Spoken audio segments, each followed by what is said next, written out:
right, so they talked to Mike Hilton yesterday about this upcoming game versus the Pittsburgh Steelers because you know how the AFC North is.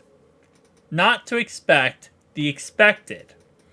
Pretty much the AFC North in a nutshell. The reason why they talked to him is because of this exact situation. 3 years ago, Pittsburgh Steelers matched up with the Cincinnati Bengals. The quarterback for the Bengals, Ryan Finley. Obviously, he's now out of the league, right? But at the time, he wasn't. And he got his lone win of his 4 NFL starts by beating Big Ben. By completing just 7 passes against Big Ben, AFC North champions Pittsburgh Steelers on a Monday night at Paycor Stadium. Obviously, no, we are not playing them on Monday or Sunday night.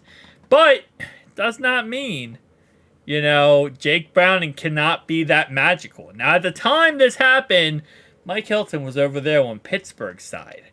So, ironically enough, now he's on the other side. He's on the side where the backup quarterback is starting. Here's what he had to say. I saw it too, said cornerback Mike Hilton Friday, who was playing for the Steelers then. Hey, anything's possible. We're confident in Jake, and he's a confident dude. We're excited to see how he plays. A lot of uncertainty, but there's never a question about how the Steelers always seem to try and get back on track when things go awry. They always seem to turn to the running game. Tomlin has loaded up on the run against the Bengals. Have loaded up on the run against Bengals head coach Zach Taylor. Just like before them, Steelers Hall of Fame coach Bill Cowher pounded the run against Marvin Lewis. Just like before them, Chuck Noll geared up the run against his old coach, Bengals founder Paul Brown. We expect him to come in here and try to do what they have been successful at doing, said Hilton, who has played for both Taylor and Tomlin. Run the ball and play great defense. It's ironically enough because that's really the game plan for both teams in this game, right? Now, I will say with Matt Canada going, I could see this be a game where they try to unleash Kenny Pickett. And this isn't just a game where they're going to play conservative and run the ball and try to just, kind of like play not to lose. I wouldn't be surprised if they try to unleash Kenny Pickett in this game, and this ends up becoming their downfall, right? They end up throwing a couple interceptions because of it. So I'm going to be interested to see this, especially now with, they're pretty much the guy holding them back is gone, but now there's a lot of scrutiny on Kenny Pickett. We'll see. And especially if he gets down in this game where he's just not looking good, he might try to force some passes to get back in it, and that might be a huge problem. He says, continuing this, he says, run the ball and play great defense. We have to find a way to put our offense on short fields. They've been running well the last 4 or 5 games. We have some issues we're dealing with. We have had some issues dealing with the run. It's an opportunity to go out there and dominate and get back on track, especially in the run game. And I will say, it depends on who they go with at running back, because Jaylen Warren is a very, very good running back. He's young. He just looks absolutely explosive. He looks amazing. But for some reason, Steelers, I don't know if it's Matt Canada is the problem, they keep trying to go back to Najee Harris, and it's not working at all. So it'll be interesting to see how they kind of work with that in this game, whether or not they do kind of overdo it with Najee Harris, or they realize, hey man, now that Matt Canada's gone, we can actually get the ball to Jaylen Warren. Although Steelers quarterback Kenny Pickett is rated 27th passer in the league, which I think a lot of it is, again, comes down to Matt Canada, and the Steelers have been outgained every game, running back Najee Harris and Jaylen Warren has sealed them to 3 straight games with at least 160 yards on the ground and into the thick of the playoff hunt with the best NFL turnover differential, while the Bengals have allowed 345 rushing yards. Yeah, we've been destroyed in the run game, and this is why this game's going to be so tough, because our defense really has to shut down this run game in this game. We have to shut it down quickly and early, and then we're going to have to really just, make Kenny Pickett beat us in the pass game. And without, with Matt Canada going, it's going to help them. We should be able to do something.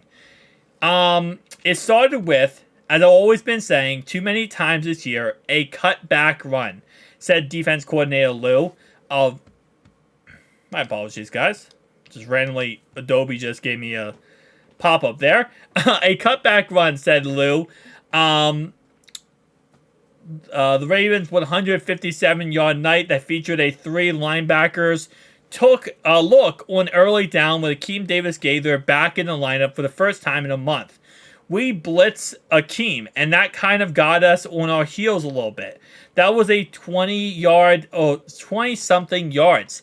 Then we had another 25-yarder that really just shouldn't have been there. From a crack replace situation again, you counted for 40 yards there, and Lamar Jackson scrambles a little bit, and next thing you know, there's too many rushing yards. Can't keep saying the same things. And yeah, again, like I said, it's going to come down to execution. And as right here, Hilton says, little things. Hilton says, it's probably one of our worst tackling seasons. And yeah, it's going to come down to, again, shutting down this run. And I think the only way you're going to beat this team is by shutting down the run, making Kenny Pickett beat you in this game. But the problem is, again, I don't think Kenny Pickett's a bad quarterback, and I think he can beat you through the air. So it's going to be a long game, man. It's going to be a long game. It's going to be AFC North football.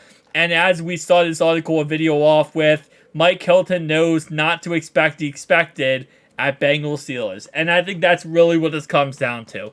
This is going to be just one of your typical AFC North football games. I wouldn't be surprised if the final score of this game ends up being something like 20-19.